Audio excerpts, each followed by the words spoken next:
아니라 하나님이라는 제목으로 함께 하나님의 말씀을 나누기를 원합니다. 세상에 보면은 크게 세 종류의 사람이 있는 것 같습니다. 그 첫 번째 사람은 어떤 일이 있을 때 그것에 대해서 문제를 정확하게 지적하고 또한 그 문제에 대해서 신랄하게 비판을 하는 그러한 분들이 계신 것을 볼 때가 있죠. 또 어느 경우에는 이게 조금 더 들어가서 남들은 별로 크게 생각하지 않는데 그 부분에 대해서 굉장히 집요하게 말씀하시고 또한 그 문제점에 대해서 집요하게 말씀하시는 그런 분들이 있는 것을 볼 때가 있습니다. 예를 들어서 음식을 먹을 때 다른 사람들은 잘 모르겠는데 이분은 이 음식이 짜다라고 얘기를 하고, 또 음식을 먹을 때 다른 사람들은 그냥저냥 먹을 만한데 이분은 이 음식은 너무 달아서 못 먹겠다. 또 어떤 음식을 먹을 때는 이 음식은 이렇게 요리하지 말아야 되는데 이렇게 요리를 해가지고 재료를 다 망쳤다, 이렇게 말씀을 하시는 분이 있는 것을 보게 됩니다. 그래서 이런 분들은 어떤 일이 있을 때 문제점에 대해서 지적을 잘 하시고 또한 이것의 문제가 무엇인지 정확하게 파악을 잘 하시죠. 근데 이런 분들과 가까이 하다 보면은 처음에는 이 사람 되게 똑똑하다, 이 사람 되게 예리하다, 이렇게 느끼게 됩니다. 근데 매번 그것을 경험하게 되고 그러한 경험이 많아지면은 이 사람 되게 피곤한 사람이구나, 또한 같이 있으면은 굉장히 힘들구나, 또한 불평이 너무 많구나, 전에는 예리하게 지적한 게 똑똑한 것 같았는데 나중에는 그게 불평으로밖에 들리지 않는 그러한 모습이 있는 것을 보게 됩니다. 그래서 이 사람 옆에 있으면은 마음이 별로 안 좋구나, 마음이 피곤하구나, 그래서 그런 분들을 점점점 멀리하는 그런 경우가 생기기 시작한다는 겁니다.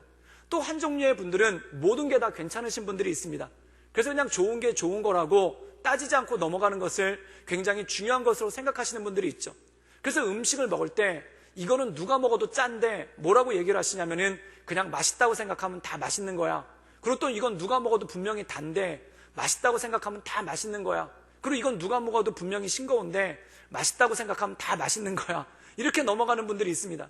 그럼 처음에는 이런 분들이 굉장히 친근감이 있고 또 친절하고 또 굉장히 긍정적이신 분이구나, 또한 착한 분이구나 라고 해서 친밀감을 느낍니다. 그런데 이런 것들이 계속 반복되면은 어떤 생각이 들기 시작하냐면은 이분은 착한 건 좋은데 좀 무능하지 않은가 라는 생각이 들기 시작하고, 이분은 착한 건 좋은데 너무 사람이 맹물이지 않은가 라는 그런 생각이 굉장히 들 때가 많다는 것입니다. 그래서 모든 걸 다 좋은 쪽으로만 보려고 하니까 답답하게 느껴질 때가 있고 또한 그분이 굉장히 무능하게 느껴질 때가 있다는 거죠. 그럼 어떤 분이 온전한 분이고 또한 어떤 분들이 사람들한테 선한 영향력을 미칠 수 있는가, 어떤 문제가 있을 때 그 문제를 바로 직시한다는 겁니다. 근데 그 문제를 지적하거나 직시하는 것으로 끝내는 것이 아니라 그것에 대한 대안은 무엇인지, 또한 어떻게 하면 이 상황을 좀 더 바람직하게 이끌어갈 수 있는지, 또한 어떻게 하면 이 문제를 해결할 수 있는지에 대한 대안을 마련하는 분, 이런 분들을 만나면은 마음이 참 평안하고 이 사람이 진짜 우리 그룹의 지도자가 될 수 있겠구나라는 그러한 생각을 하게 된다는 것입니다. 그래서 예를 들어서 음식을 먹는데 음식이 짜다 그러면은 짠 음식은 밥이랑 같이 먹으면 맛있습니다. 그리고 음식이 달다, 단 음식은 매운 음식과 같이 먹으면 좋습니다. 그리고 음식이 싱겁다, 싱거우면 많이씩 드시면 됩니다. 이렇게 대안을 마련해 주면은 듣는 사람들이 그 마음 가운데 편안함을 느낄 수 있고 이 사람이 진짜 우리를 이끌어갈 사람이구나 라는 그러한 느낌이 올 때가 있다는 것이죠. 오늘 말씀 가운데 보면은 요셉이라는 사람이 등장합니다. 근데 이 요셉이라는 사람은 아침까지만 해도 죄수로 있다가 그날 바로 총리 대신에까지 올라가는 그러한 모습이 있게 되는 것을 보게 되죠. 그렇다면 요셉에게 어떠한 일이 있었고 또한 요셉이 어떻게 행동하고 어떻게 처신했기에 일개 죄수에 불과했던 이 요셉이라는 사람이 이집트의 총리가 될 수 있었는가, 파라오 다음에 2인자가 될 수 있었는가, 그것이 바로 오늘 말씀 가운데 나와 있다는 것입니다. 우리가 요셉의 일생에 대해서 잠시 논하다면은 우리가 그동안 살펴본 것 같이 요셉은 17살에 자기 형들의 미움을 받아서 노예로 팔려가게 됩니다. 그의 인생 가운데 엄청난 고난이고 또한 그의 인생 가운데 억울한 일이죠. 그리고 20대 때는 그 노예 생활을 하다가 보디발이라는 사람의 아내가 있는데 이 사람이 유혹을 합니다. 그리고 그 유혹을 거절했다가 억울하게 누명을 써서 감옥에 갇히는 그러한 일들이 생기죠. 이거 얼마나 참 힘들고 억울한 일입니까? 그런데 이걸로 끝난 게 아닙니다. 28살쯤 됐을 때 그 옥에 술 맡은 관원, 파라오 옆에서 술을 따라주는 술 맡은 관원이 있는데 이 사람이 어떤 일에 연루돼서 감옥에 들어온 겁니다. 근데 이 사람이 꿈을 꿨는데 이 사람의 꿈을 해몽을 해주고 당신은 곧 풀려날 겁니다 라고 해몽을 해줬는데 그 사람이 얼마 있지 않아서 풀려나게 된다는 겁니다. 그리고 이 사람이 풀려날 때 이 요셉이 부탁을 하죠. 당신이 왕의 술 맡은 관원으로 다시 복귀하게 되면 나를 기억해 주셔서 내가 억울한 일을 겪어서 감옥에 왔는데 내가 풀려날 수 있도록 도와주십시오 라고 부탁을 합니다. 근데 이 술 맡은 관원이 나가자마자 요셉을 잊어버렸는데 잊어버린 지 얼마가 되었는가? 오늘 41장 말씀해 보면은 2년 동안 요셉을 잃어버렸다는 것입니다. 근데 이 2년 동안 요셉을 잊어먹고 있다가 요셉을 다시 기억하게 되는 계기가 생기는데 그 계기가 뭐냐면 이 술 맡은 관원이 모시고 있던 파라오, 이집트의 왕 바로가 꿈을 꿨다는 겁니다. 근데 그 꿈을 2번에 걸쳐서 꾸는데 첫 번째 꿈은 뭐였냐면은 나일강변에 살찌고 튼튼한 그리고 보기 좋은 소 7마리가 풀을 뜯고 있더라는 겁니다. 그런데 좀 있다가 나일강에서 굉장히 흉측하게 생기고 삐쩍 마른 소 7마리가 나타나더니 먼저 있던 살찌고 튼튼한 소 7마리를 잡아먹더라는 겁니다. 그래서 그 꿈이 너무 뒤숭숭해서 이 파라오가 깨어났는데 깨어났다가 그 꿈을 뒤숭숭하게 생각을 하고 있다가 또 잠이 들었다는 겁니다. 그런데 그 꿈에 또 뭐가 나오냐면은 나일강변에 밀 이삭이 튼튼하고 보기 좋은 밀 이삭이 7개가 있는데 조금 있다가 또 파리하고 그리고 흉측하게 생긴 이삭 7개가 나타나가지고 그 먼저 있던 좋았던 이삭 7개를 삼켜버리는 그러한 일이 생긴다는 겁니다. 그때 연달아서 꿈을 이렇게 2번 꾸고 나니까 이 파라오 마음 가운데 뭔가 이것은 흉흉한 꿈이다. 그리고 이 꿈에는 뭔가 메시지가 있다라는 것을 느끼고 신하들을 모읍니다. 그런데 신하들 가운데 그 꿈을 해석할 사람이 아무도 없죠. 그래서 현자들, 이른바 학자들을 불러 모읍니다. 그런데 그들 가운데서도 꿈을 해석해주는 사람이 아무도 없다는 겁니다. 그래서 급기야 누구를 부르냐면 점쟁이들까지 부릅니다. 근데 이 점쟁이들도 해석은 다양한데 왕의 마음 가운데 흡족한 해석, 그리고 모든 문제를 해결해 줄 만한 그러한 해석이 나오지를 않더라는 겁니다. 그래서 이 파라오가 답답해하고 있는데 그때 술 맡은 관원이 바로 2년 전에 자기의 꿈을 해석해줬던 요셉을 기억하게 되고 요셉을 천거하는 장면이 오늘 말씀 가운데 나왔다는 것입니다. 그래서 감옥에 있는 요셉을 불러내어서 그의 수염을 깎게 하고 그리고 그의 몸을 씻기고 새 옷을 입혀서 파라오 앞에 데려가는 장면이 오늘 말씀 가운데 나왔다는 것이죠. 그렇다면 이 파라오 앞에서 파라오가 꾼 꿈에 대해서 요셉이 어떻게 해석을 하는가? 우리 함께 창세기 41장 29절에서 31절의 말씀을 함께 읽도록 하겠습니다. 우리 다 같이 읽겠습니다. 시작. 온 애굽 땅 7해 큰 풍년이 있었고 후에 7해 흉년이 들므로 애굽 땅에 있던 풍년을 다 잊어버리게 되고 그 땅이 그 기근으로 망하리니 후에 든 그 흉년이 너무 심함으로 이전 풍년을 이 땅에서 기억하지 못하게 되리이다.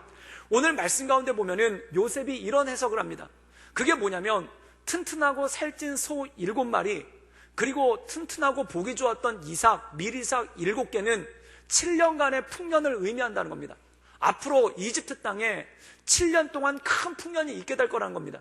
그리고 나서 또 어떻게 해석을 해주냐면은 그 7년의 풍년이 끝난 다음에 뒤따라오는 것들, 즉 파리하고 흉측하고 삐쩍 마른 소 7마리 그리고 바싹 말라붙어진 이삭 7개가 나오는데 그것들이 먼저 것들을 삼킨다는 뜻은 뭐냐면 이 풍년이 지나고 난 다음에 흉년이 7년 동안 오는데 이 흉년이 얼마나 심한지 그리고 이 흉년이 얼마나 어려운지 7년 동안의 풍요로움을 기억하지 못하게 될 거라는 그런 해석을 하게 됩니다.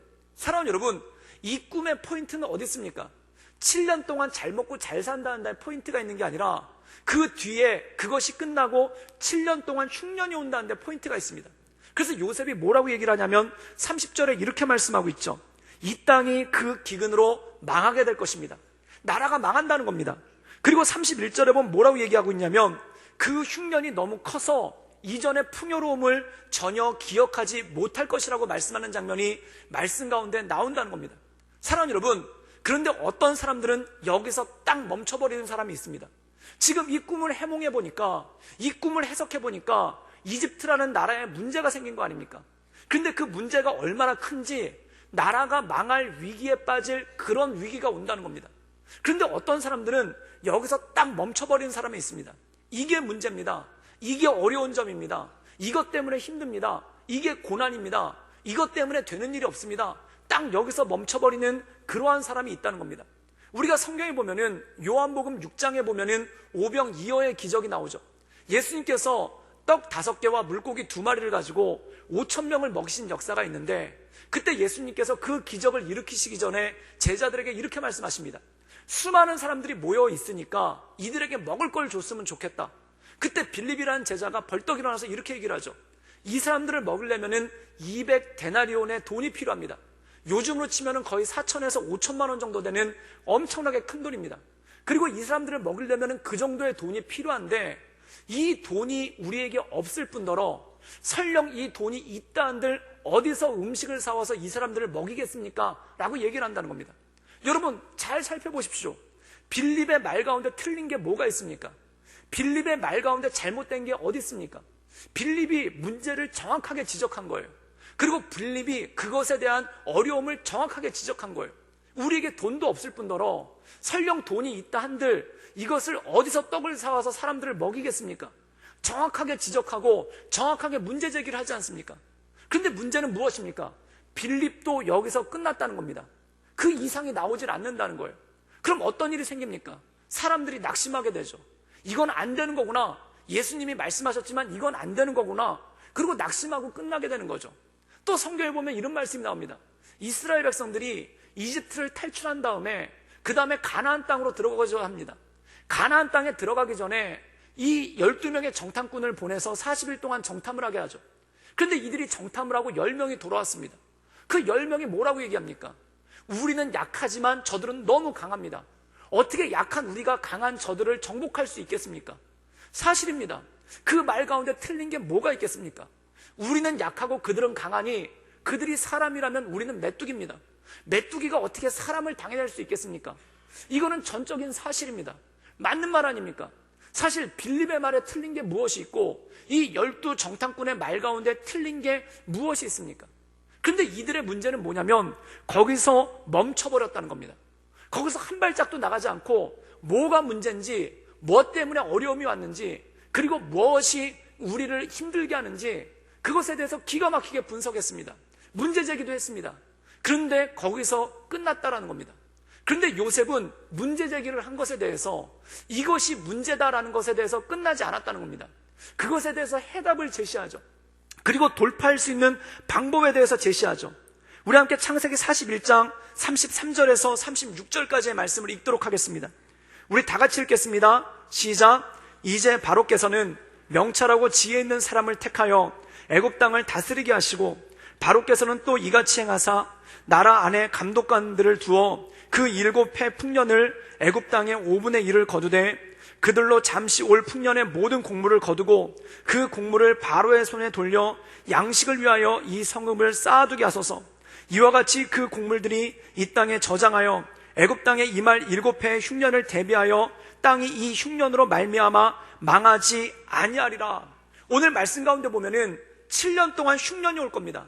그 흉년 때문에 나라가 망하게 되고, 그리고 그 흉년 때문에 사람들이 이전의 풍요로움을 전혀 기억하지 못할 것입니다. 정확하게 문제 제기를 했습니다. 그런데 요셉의 뛰어난 점은 뭐냐면 이 문제 제기에서 끝나지 않았다는 겁니다. 그것을 극복할 수 있는 방법, 그것을 해결할 수 있는 방법을 제시했다는 것이죠. 사랑하는 여러분, 우리가 세상을 살다 보면 아까 말씀드렸듯이 모든 문제만 제기하고 무엇이 어려운 문제인지 문제만 제기하고 끝내버리시는 분들이 있습니다. 문제만 제기하고 끝내버리면 어떤 일이 생기는가? 사람들 마음 가운데 낙심이 온다는 거예요. 또한 사람들 마음이 피곤해진다는 거예요. 또한 사람들 마음 가운데 실망이 온다는 거예요. 그럼 또 어떤 사람은 대책 없는 낙관에 대해서만 얘기하는 분들이 있습니다. 다 잘 될 겁니다. 뭐 아자아자 화이팅 뭐 이러면서 다 잘 될 겁니다. 다 평안해질 겁니다. 그런데 어떻게 잘 될 건지, 어떻게 평안해질 건지 그 사람 얘기를 들어보면 막연하게 짝이 없다는 겁니다. 그래서 처음에는 이 사람 참 긍정적이구나 하는데 나중에 보면 답답하고 나중에 보면 그 사람이 무능해 보이기까지 하더라는 겁니다. 그런데 오늘 말씀 가운데 보면 요셉은 어떻게 하는가? 가장 정확한 해법을 드러내더라는 거예요. 어떤 사람들 가운데 보면은 문제 파악은 기가 막히게 합니다. 그런데 해법을 이상하게 내는 사람도 생각보다 굉장히 많습니다. 우리가 성경에 보면은 다윗의 큰아들 중에 암논이라는 사람이 있죠. 이 사람이 병이 걸린 거예요. 그런데 그 병이 뭐냐면 상사병이 걸린 겁니다. 왜 상사병이 걸렸을까요? 사랑하지 말아야 될 사람을 사랑하니까 병이 걸린 거예요. 누굴 사랑했냐면 자기 이복 여동생을 사랑하는 겁니다. 그러니까 어디 가서 말은 못하죠. 사랑한다고 표시도 못하죠. 그러니까 이게 마음의 병이 돼서 이 사람이 상사병에 걸립니다. 그런데 누구도 이 암놈이라는 사람이 왜 병에 걸렸는지 아무도 모릅니다. 그런데 이걸 눈치챈 사람, 이걸 알고 있는 사람이 딱 하나 있는 거예요. 그게 누구냐면 그의 사촌이자 친구인 요나답이라는 사람이 옵니다. 이 요나답이 와가지고 나는 네가 왜 병이 들었는지 알고 있다. 나는 왜 네가 이렇게 마음이 힘든지 알고 있다. 그것에 대해서 알고 있어요. 그럼 바른 해답을 내놔야죠. 그런데 이 요나답이라는 사람이 내놓은 해답이 뭡니까? 이 다말이라는 사람을 속여서 데려온 다음에 이 여성을 범하라는 겁니다. 죄를 가르쳐주고 있는 거예요. 사랑하는 여러분, 수많은 사람들이 착각하는 것 중에 하나가 뭡니까? 내 마음을 잘 알고 있으면, 나에 대해서 잘 알고 있으면 그 사람이 온전한 해법을 가지고 올 거라고 생각을 합니다. 때로 어떤 분들 가끔 점쟁이들 찾아다닐 때가 있습니다. 그 점쟁이를 찾아보면은 그 점쟁이가 나에 대해서 기가 막히게 아는 거예요. 내 과거에 대해서도 기가 막히게 알고 내 문제가 뭔지 기가 막히게 아는 거예요. 그럼 그 사람이 내 과거를 안다고 해서, 내 문제를 안다고 해서 그것에 대해서 해결을 주는가? 해결을 못 주지 않습니까? 부적스러워 그러고 몇 억짜리 구타라고 하고 엉뚱한 걸 가져가지고 사람을 힘들게 하고 어렵게 하지 않습니까? 사랑하는 여러분, 이스라엘 백성들이 가네스 바나에서 정탐을 했었을 때 정탐꾼들이 문제에 대해서 얘기를 합니다. 그 문제가 뭡니까? 적들은 강하고 우리는 약하니까 이것을 정복할 수 없다. 이것이 그들이 내놓은 문제의 현실 아닙니까? 문제의 직시 아닙니까? 그럼 이것에 대해서 해답을 어떻게 내놓습니까? 돌아가자. 우리가 가나안을 정복하긴 글렀으니까 돌아가자. 그럼 어디로 돌아갈 것인가? 이집트로 돌아가자. 우리가 이집트에서 나올 때 안 좋게 나갔으니까 가가지고 손이 발이 되도록 빌자. 그리고 이것을 이끌고 온 모세를 죽여가지고 모세의 시체를 가져가서 바로한테 손이 발이 되도록 빌자. 이게 해법 아닙니까? 사랑하는 여러분, 문제를 직시는 하지만 해법이 이상한 경우가 있다는 거예요. 그 문제가 무엇인지 정확하게는 알고 있지만 해법이 이상하게 가는 경우가 있다는 거예요. 그런데 오늘 말씀 가운데 보면 요셉은 어떻게 하는가? 문제를 직시합니다. 그 문제를 바라봅니다. 뭐가 문제인지, 뭐가 이집트란 나라를 망하게 할 건지, 뭐가 우리를 어렵게 할 건지 그걸 정확하게 알고 있습니다. 그런데 이 사람은 어떻게 하는가? 그 안에서 해답을 찾는다는 것이죠. 그 안에서 어디서 해답을 찾습니까? 바로의 꿈 안에서 해답을 찾는다는 거예요. 즉 하나님께서 고난을 주실 때는 그 고난 안에 해답이 있다는 겁니다. 또한 하나님께서 우리에게 시험을 주실 때는 그 시험 안에 해답이 있다는 거예요. 그러면 7년의 흉년을 풀어나갈 수 있는 해답이 어디 있는가? 그 꿈 안에서 본 거예요. 7년의 풍년이 있지 않냐인가? 그 7년의 풍년을 동안 우리가 대비를 하자는 겁니다. 사랑하는 여러분, 사람의 어리석은 점이 이겁니다. 오늘 편하면 내일도 편할 줄 알아요.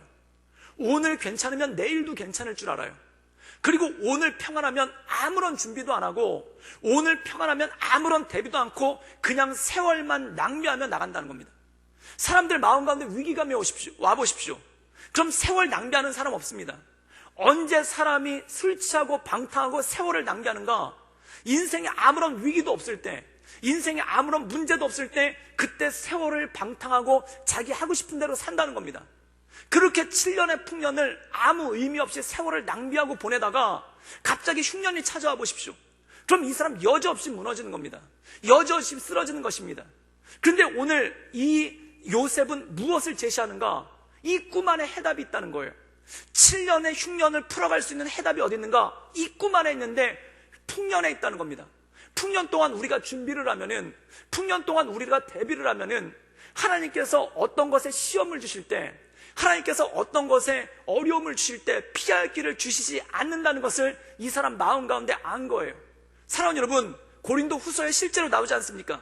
하나님께서 아무 사람도 시험하지 아니하시나니 누군가에게 길을 막으시면 피할 길을 내사 그 모든 시험을 넉넉히 이기게 하신다는 것입니다. 사랑하는 여러분, 우리 인생의 고난 가운데 길이 있고 시험 가운데 해법이 있는 줄 믿습니다. 요셉은 그거를 발견한 거예요. 그래서 이 사람이 해법을 줍니다. 그것이 무엇인가? 7년 동안 풍년이 왔을 때 우리가 세월을 낭비하지 말고 곡식을 모으자. 그 곡식을 모아서 7년의 흉년을 대비하면 된다는 것입니다. 문제를 직시하고 그 문제를 풀어나갈 수 있는 명쾌한 방법을 이 사람이 제시를 한 거예요. 그때 어떤 일이 벌어집니까? 모든 사람들이 감탄을 합니다. 모든 사람들이 이 사람이 지도자가 되어야 된다고 생각합니다. 우리 함께 성경 창세기 41장 40절에서 41절까지의 말씀을 읽겠습니다. 우리 다 같이 읽겠습니다. 시작. 너는 내 집을 다스리라. 내 백성이 다 내 명령을 복종하리니 내가 너보다 높은 것은 내 왕자뿐이니라. 바로가 또 요셉에게 이르되 내가 너를 애굽의 온 땅의 총리가 되게 하노라 하고. 사랑하는 여러분, 요셉의 해법을 들었을 때 문제를 정확하게 파악하고 그 문제에 대한 해법을 정확하게 제시했을 때 사람들이 감탄하는 거예요. 이 사람이 지도자가 돼야 되겠구나. 이 사람이 우리를 이끌어줘야 되겠구나. 이 사람이 우리를 다스려줘야 되겠구나. 그 마음이 모든 바로의 신하들에게 들었을 뿐만 아니라 심지어 이집트의 왕인 파라오마저도 이 사람이 우리를 이끌어줘야 된다. 이 사람이 우리를 다스려줘야 된다라는 그런 생각이 들었다는 겁니다. 그래서 30살밖에 안 된 이 젊은이인, 그리고 아침까지 감옥에 있었던 이 젊은이 요셉에게 자신의 인장을 주고 자신의 모든 권한을 주고 그를 총리 대신으로 삼는 그러한 역사가 오늘 말씀 가운데 나왔다는 것입니다. 사랑하는 여러분, 요셉이라는 사람이 아침까지만 해도 진흙탕에서 뒹굴렀습니다. 아침까지만 해도 감옥의 차가운 돌바닥에서 뒹굴렀습니다. 그런데 저녁에는 어떻게 됐는가? 총리의 관저에 머물게 되면서 푹신한 이불을 덮고 푹신한 침대에 눕게 되었다는 겁니다. 사랑하는 여러분, 이 요셉이 총리 관저에 올라가서 푹신한 이불을 덮었을 때 어떤 생각이 가장 먼저 들었겠습니까? 자기의 지나온 세월이 주마등처럼 지나가지 않았겠습니까? 아침까지만 해도 진흙탕을 뒹굴르고 있었는데, 아침까지만 해도 감옥의 찬바닥을 뒹굴르고 있었는데, 저녁에 총리가 되어서 총리 관저에서 잠을 청할 때 그때 그의 마음 가운데 그의 일생의 모든 일들이 주마등처럼 지나가지 않았겠습니까? 그럼 거기서 결론이 나오는 거예요. 그것이 무엇일까요? 그동안의 13년 동안의 고난은 다 이때를 위함이었구나. 자기의 고난이 해석이 되는 겁니다. 자기 인생의 어려움이 해석되는 겁니다. 자기가 겪었던 17살에 겪었던 억울함, 그가 20대 때 겪었던 고난, 그리고 28살에 겪었던 그 모든 배신이 해석이 되고 단 한마디로 정의가 된다는 겁니다. 이때를 위해서 이런 일들이 있었구나. 그때는 몰랐던 거예요. 그때는 내가 왜 이런 억울한 일을 당해야 되는지, 그때는 내가 왜 감옥에 가야 되는지, 그때는 내가 왜 배신을 당해야 되는지 모르는 거예요. 그런데 이 총리 대신이 되고 난 다음에 이 모든 것들이 하나님의 계획이었었구나. 이 모든 것들이 하나님의 뜻이 있었구나. 이렇게 되려고 하나님께서 나를 감옥에 보내시고, 이렇게 되려고 하나님께서 나를 노예로 만드시고, 이렇게 되려고 하나님께서 나로 하여금 배신당하게 하셨구나 라는 그 모든 것들이 해석이 되더라는 것입니다. 고난이 해석이 되는 역사가 있는 거예요. 사랑하는 여러분, 모든 고난에는 하나님의 뜻이 있는 줄 믿습니다. 모든 고난에는 하나님의 계획이 있는 줄 믿습니다. 믿음의 사람의 특징은 뭘까요? 지금 고난이 왔을 때 이 고난이 문제구나, 거기서 끝내는 것이 아니라, 또한 내 인생 가운데 억울함이 왔을 때 이것이 나를 억울하게 하는구나, 이것으로 끝나는 게 아니라 그 고난 너머에, 그 억울함 너머에 역사하신 하나님의 뜻을 바라보며 그 뜻을 믿고 가는 것이 온전한 믿음의 사람의 모습인 줄 믿습니다. 모든 것들이 해결됐을 때 그때 해석되는 거예요. 그때 요셉이 마음 가운데 어떻게 하겠습니까? 그때 원망하지 않기를 잘했다, 그때 불평하지 않기를 잘했다, 그때 자살하지 않기를 잘했다라는 이러한 생각이 마음에 오지 않겠습니까? 제가 28살 때 신학대학원을 들어갔습니다. 신학대학원 시험을 보는데 경쟁률이 7대 1이었어요. 그래서 1차 시험을 보고 나면은 1차 시험이 성경 시험을 보는데, 그 성경 시험을 보면은 거기서 2배수를 추리는 거예요. 그래서 1차 시험이 끝나면 경쟁률이 2대 1이 됩니다. 그럼 2대 1이 된 상태에서 뭘 하냐면은 영어랑 논술 시험을 봐요. 그리고 면접을 본 다음에 앞에 1차에서 맡았던 영어 성적이랑 그 성경 성적이랑 합쳐가지고 최종 합격자를 발표하게 됩니다. 그런데 그게 한 1월 말쯤인데 그 시험 기간만 1차부터 2차 그리고 발표가 날 때까지 그 기간이 한 달이 훨씬 넘는 거예요. 그러니까 이 한 달 동안 그걸 기다리고 그 시험을 볼 때 얼마나 마음이 조마조마하고 마음이 피폐하겠습니까? 그런데 합격자 발표 날이 됐는데, 요즘이야 인터넷에서 주민등록번호 넣으면 검색이 다 되지만 그 당시에는 그런 최첨단 시설이 없었습니다. 그래서 학교에 가가지고 학교 게시판에다 합격자 명단을 붙여놓거든요. 그걸 보고 확인을 해야 되는 거예요. 그리고 합격자 발표를 그날 아침 9시에 이 교무과에서 와서 이렇게 방처럼 붙이는 거예요. 그럼 그걸 보고 내가 합격했는지 떨어졌는지 확인을 하는 겁니다. 그래서 아침에 학교를 갔죠. 그래서 광나루역에, 지하철역 광나루역에 도착을 했는데, 도착해보니까 9시가 조금 넘은 거예요. 제가 늦어서. 그래서 합격자 발표가 나왔겠구나. 그리고 이제 그거를 보려고 지하철역을 벗어나서 학교까지 한 10분 정도 걸어가야 되거든요. 그래서 이렇게 걸어가려고 지하철역 계단을 나오는데, 거기서 제 친구 하나를 만난 거예요. 그래서 걔랑 같이, 걔는 그 당시 시험을 안 봤던 애라서 걔는 편안한 마음으로 공부하러 가길래 같이 걔랑 올라가고 있는데, 갑자기 지하철역 계단에서 학교 쪽에서 제가 잘 아는 형 한 명이 내려오는 거예요. 근데 그 형이 저를 보고 대뜸 한다는 얘기가, 인사도 안 하고, 야, 네 이름은 없더라. 그러고 그냥 가버리는 거예요. 그때 제가 그 지하철 계단에서 주저앉는 줄 알았습니다. 그래가지고 진짜 그 탄식이 나오더라고요. 엘리 엘리 라마 사박다니, 나의 하나님 나의 하나님 어찌하여 나를 버리셨나이까, 이 탄식이 나오더라고요. 그래가지고 내 이름이 없다는데, 저 선배가 봤다는데 가봐서 뭐 할까? 그래가지고 집에 돌아갈까 생각을 했어요. 그랬더니 제 친구가 그래도 모르니까 학시 가보자.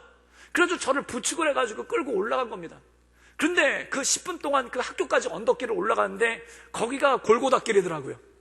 얼마나 발걸음이 떨어지고 절망스러운지, 거기를 갖다가 간신히 기어가지고 올라가듯이 친구 부축을 받아서 그 10분 동안 별의별 생각을 다 하면서, 그리고 딱 올라갔는데 게시판을 보니까 떨어지긴 뭘 떨어졌습니까? 제 이름이 뚝 있는 거예요. 그래서 나중에 그 형을 만나가지고 왜 내 이름 없다고 그랬냐고 물어봤더니 그 형이 제 이름을 몰랐더라고요. 제 이름이 이종훈인데 김철수로 알았대요. 그래서 김철수가 없길래 제가 떨어진 줄 알았다는 겁니다. 그런데 제가 그 붙은 걸 확인하는 순간 만세를 불렀죠. 근데 만세를 부르면서 마음 가운데 어떤 생각이 들었냐면, 그 10분 동안 이상한 짓 안 하기를 정말 잘했다. 그 10분 동안 속상하다고, 그 10분 동안 절망했다고, 지하철 바닥에 앉아가지고 엉엉엉 울었다거나, 또는 저희 어머니한테 전화를 걸어가지고 엄마 저 떨어졌어요, 저 망했어요, 그러고 막 울부짖었다든지. 그리고 그때 제가 결혼 약속을 한 상태였거든요. 양가 부모님들 만나서 상견례도 끝난 상태였거든요. 그래서 결혼 날짜가 나왔는데, 걷다가 저희 아내한테 전화 걸어, 약혼녀되는 저희 아내한테 걸어가지고 나같이 무능한 사람이랑 결혼하지 말고 붙은 사람이랑 결혼하라고 막 그러면서 울고불고 난리를 쳤다고 생각해 보십시오. 그럼 10분 후에 합격이 된 걸 확인했을 때 얼마나 민망하겠습니까? 얼마나 창피하겠습니까? 그런데 그걸로 끝난 게 아니라 학교까지 올라가지도 않고 하늘을 향해서 하나님을 바라보면서 하나님을 원망하고, 하나님 왜 내 인생을 망칩니까? 왜 내 인생을 이렇게 창피하게 합니까? 그래서 하나님한테 온갖 저주를 퍼붓다가, 그래가지고 내 이대로 못 살겠습니다. 그래서 달려오는 지하철에 몸을 던졌다고 생각해 보십시오. 그럼 아마 예비 합격자 1번만 수났을 거예요. 사랑하는 여러분, 모든 것들 가운데는 하나님의 계획과 역사가 있는 줄 믿습니다. 만약에 요셉이 그 총리 대신이 되고 난 다음에 마음 가운데 내가 그때 원망 안 하길 잘했다, 내가 그때 불평 안 하길 잘했다, 내가 그때 낙심 안 하길 잘했다, 내가 그때 죽고 싶었는데 자살 안 하길 잘했다, 내가 그때 누구든지 해코지 하고 싶었는데 해코지 안 하길 잘했다, 그 생각이 마음 가운데 가득 차지 않았겠습니까? 사랑하는 여러분, 우리는 한치 앞을 모릅니다. 이 요셉이 총리 관저에 들어갔을 때, 아침에 감옥에서 뒹굴고 있었을 때, 아침에 감옥에 묶여 있었을 때, 그날 밤에 그가 총리 관저에 들어가리라고 누가 생각을 했겠습니까? 하나님만 아신 거예요. 우리 인생이 그렇더라는 겁니다. 우리의 삶이 그렇다는 것입니다. 사랑하는 여러분, 모든 인생에는 하나님의 뜻이 있는 줄 믿습니다. 고난에도 하나님의 뜻이 있고, 억울함에도 하나님의 뜻이 있고, 궁핍밤에도 하나님의 뜻이 있는 줄 믿습니다. 근데 지금 그걸 모를 뿐이에요. 그런데 하나님의 뜻이 있는 것을 내가 알고 있어요. 그것을 바라보며 나가는 것이 믿음인 줄 믿습니다. 그 믿음 가운데 승리하는 겁니다. 사랑하는 여러분, 의인은 믿음으로 말미암아 승리하는 줄 믿습니다. 사도행전 16장에 보면 바울과 실라가 억울하게 빌립보 감옥에 갇힙니다.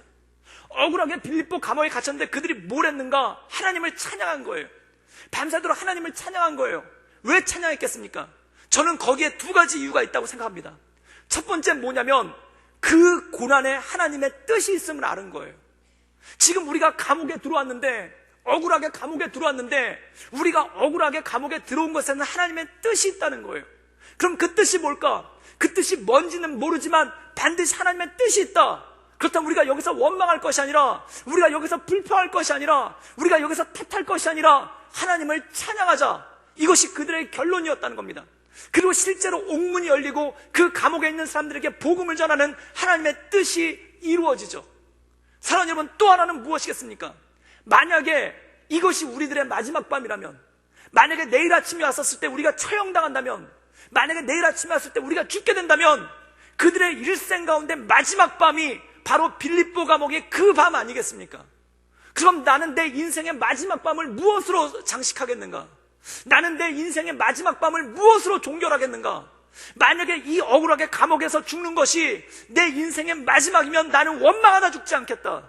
나는 불평하다 죽지 않겠다. 나는 인생 쥐풀이다 죽지 않겠다. 나는 내 인생의 마지막을 찬양하며 죽겠다. 라는 것이 바로 바울과 실라의 결단이 아니었겠습니까? 사랑하는 여러분, 우리가 감사하는 이유가 바로 그것이라는 것입니다. 고난이 왔을 때, 우리 인생 가운데 어려움이 왔을 때 이 안에 하나님의 뜻이 계심을 믿고, 이것 가운데 역사하실 하나님의 은혜가 있음을 믿고 그것으로 인해 감사하며 나갈 수 있기를 주님의 이름으로 축원합니다. 그리고 언젠가 때가 되면 그 뜻이 무엇인지를 발견하게 된다는 거예요. 그런데 혹시 하나님께서 그 고난이, 그리고 그 병들미, 그 고통이 내 인생의 마지막이라고 한다면 그리 아니하실지라도 하나님을 찬양하며 나갈 수 있기를 주님의 이름으로 축원합니다. 왜 그런가? 만약에 그리 하시지 않는다면, 이 감옥에서 나갈 수가 없다면 이것이 내 인생의 마지막 밤일 텐데, 이것이 내 인생의 마지막 삶일 텐데, 그 마지막 인생을 이빨을 갈고 저주하고 원망하며 인생을 끝내겠습니까? 이것이 바로 사도 바울과 실라의 믿음이었다는 겁니다. 우리가 고난을 받았으나 이 고난 가운데 뜻이 있음을 믿고 하나님을 찬양합니다. 하나님께 감사합니다. 우리가 고난을 받았으나 그리 아니하실지라도 내 인생의 마지막을, 내 인생의 종결을 나는 찬양하며 끝내겠습니다라는 그 믿음의 고백이 그 안에 있는 건 아니겠습니까? 사랑하는 여러분, 이것이 바로 우리가 감사해야 될 이유인 줄 믿습니다. 삶에 여러 가지 상황들이 있지만, 삶에 여러 가지 모습들이 있지만, 삶에 여러 가지 억울한 것들이 있지만, 삶에 여러 가지 고난이 있지만, 그것에 넘어지는 것이 아니라 그것 가운데 뜻이 있음을 믿고 하나님께 감사하며 나갈 수 있기를 주님의 이름으로 축원합니다. 또한 그리 아니하실지라도 내 인생의 마지막을, 내 인생의 최후를, 그리고 내 인생의 모든 순간을 하나님께 영광 올리며 감사하며 나가는 그러한 삶이 될 수 있기를 주님의 이름으로 축원합니다. 함께 기도하시겠습니다. 늘 언제나 살세 역사하신 주님, 주님을 바라보며 날마다 하나님의 은혜 가운데 나갑니다. 하나님, 우리 삶 가운데 많은 고난이 있고, 우리 삶 가운데 많은 억울함이 있고, 우리 삶 가운데 많은 답답함이 있지만 그 모든 것 가운데 하나님의 뜻이 있음을 믿습니다. 하나님, 그 뜻을 바라보며 날마다 주님을 찬양하며 주님을 경배하며 나가는 그러한 삶이 될 수 있도록 주님이 인도하여 주시옵소서. 주님께 모든 걸 부탁드리오며 예수님의 이름으로 감사하며 기도드리옵나이다. 아멘. 할렐루야.